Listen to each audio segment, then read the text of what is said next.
ஒரு பக்கம் ஈஸ்வரி வந்து கோபிக்கிட்ட பிட்ட போடுறாங்க அப்படின்னு தான் சொல்லணும். ஸோ வந்து வெளியில் வச்சு பேசுகிறாங்க. கோபியோட ஒரு நல்ல வந்து மனசை மாற்றுறதுக்கு ட்ரை பண்ணுறாங்க.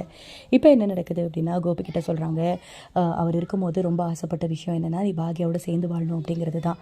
நீனும் குடும்பத்தோடு சேர்ந்து வாழணும் அப்படின்னு ரொம்ப ஆசைப்பட்டார். அந்த விஷயம் நடக்காமலே போச்சு. அம்மாக்காக செய்வியாப்பா, என்னை விட்டு நீ போகவே கூடாது அப்படின்னு ஈஸ்வரி வந்து கேட்குறாங்க. திரும்பவுமே எனக்கு ஒரு ஆசை இருக்குது. நான் வந்து கடவுள்கிட்ட என்ன வேண்டிக்கிட்டேன் அப்படின்னா, நீ வந்து எப்போவுமே வந்து என் கூடவே இருக்கணும், பாக்யாவோட ஒன்று சேரணும் அப்படின்னு வேண்டிக்கிட்டேன். நீ நல்லா இருக்கணும் அப்படின்னு நான் வேண்டிக்கிட்டேன். உன்னோட உடம்பு சரியாகணும் அப்படின்னு நினச்சேன். எல்லாத்தையுமே கடவுள் வந்து நிறைவேற்றிட்டார். அதே மாதிரி இந்த ஒரு ஆசையுமே நிறைவேற்றணும். நீ மறுபடியும் பாக்யா கூட ஒன்றா சேர்ந்து பழையபடி வாழணும் அப்படின்னு சொன்னோன்னா கோபிக்கே ரொம்ப ஷாக்கிங்காக இருக்குது. ஸோ வந்து ஒரு பக்கம் ராதிகாவை நினச்சி தான் இருக்காரு கோபி. பட் அங்கே போகிறதுக்கு மனசு இல்லை. இங்கேயே வந்து செட்டில் ஆகிட்டாரு. ஒரு பக்கம் பாக்யா கிட்ட, இன்னொரு பக்கம் வீட்டுக்கு போன உடனே பாக்யா வெளுத்து வாங்குறாங்க கோபி. என்ன உங்கள் மனசில் நினச்சிட்டு இருக்கீங்க? நீங்கள் வந்து எப்போ போகிறதா பிளான் பண்ணியிருக்கீங்க? உங்களுக்கு அங்கே ஒரு குடும்பம் இருக்குது, அது ஞாபகம் இருக்கா இல்லையா? இப்போ இனியாவுக்கு வந்து சீக்கிரமே கல்யாணம் பண்ணி கொடுத்துருவோம். அவளோட ஹஸ்பண்ட் வந்து இனியா கூட வாழாமல் அவங்க அம்மா தான் முக்கியம் அப்படின்னு சொல்லி போய் வாழ்ந்தா நீங்கள் அதை ஒத்துக்குவீங்களா? இல்லை உலகம் தான் அதை ஏற்றுக்குமா? அதே மாதிரி தான் இப்போ நீங்கள் பண்ணுறது.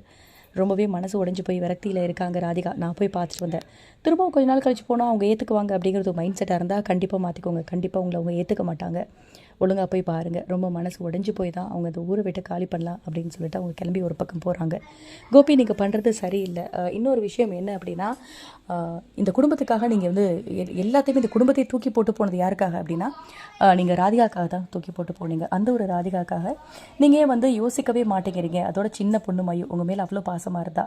ஒழுங்காக போயிட்டு பாருங்கள் அப்படி இப்படின்னு பிடிச்சி கலட்டுன்னு கழட்டி விடுறாங்க. ஸோ இன்னொரு பக்கம் கோபிங்கிறது போகக்கூடாது அப்படின்னு நினைக்கிறாங்க ஈஸ்வரி.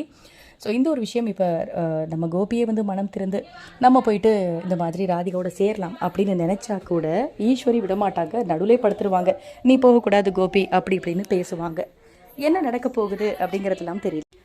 ஈஸ்வரி என்ன வேணால் நாடகம் நடத்தி கோபியை வந்து போக விட மாட்டாங்க இந்த ஒரு வீட்டை விட்டு. ஏன்னா ஆல்ரெடி வந்து ராதிகா வீடு காலி பண்ணட்டும், நம்ம கோயிலே இருக்கலாம் அது வரைக்கும் அப்படின்னு பிளான் போட்டவங்க வந்து ஈஸ்வரி தான். ஸோ அப்கமிங்கில் என்ன தான் நடக்க போகுது, கோபி எப்போ போயிட்டு ராதிகாவை பார்க்க போகிறாரு அப்படிங்கிறதெல்லாம் வெயிட் பண்ணி பார்க்கலாம். இந்த வீடியோ பிடிச்சிருந்தால் லைக் பண்ணுங்கள். அண்ட் இந்த மாதிரி நிறைய அப்டேட்க்கு மறக்காம நம்ம சேனலை சப்ஸ்கிரைப் பண்ணுங்கள். தேங்க்யூ.